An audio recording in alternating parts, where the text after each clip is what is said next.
If you've been following along, you know that it's time to paint the drywall that I did in the bathroom. Yeah, that's right, this paint hasn't been stirred in over 10 years, so there are a lot of clumps in here. Half this shit didn't even incorporate back into the paint. I got this lovely little bean can here, and this 5-gallon bucket strainer for paint, specially made for it. I don't have any smaller ones, so I used the 5-gallon bucket. And it's probably a good thing I did because, you know, it spilled a little bit here and there. This shit is super chunky. I mean, chunkier than bad milk. This stuff had some...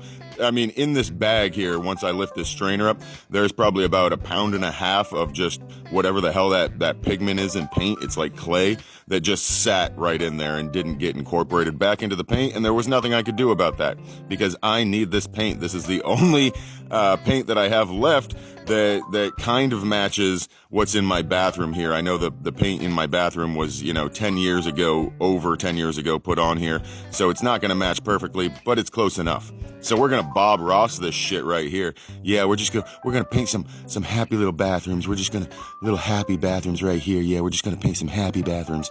Yep, we're just going to paint this shit up just like this. I realized that I forgot that I still had to paint this with the brush, so we go back and touch that up a little bit. Whoop. And then we're back to the roller and rolling it back out and making it look all pretty. Yeah, buddy, making this shit look good. That's what I'm talking about.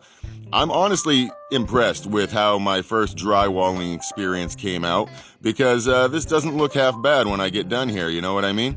Look at that. Look at that, eh? I mean, come on. It's a much better than the fucking hole in the wall that was there a long time ago. The paint doesn't match 100%, but do I give a fuck? No.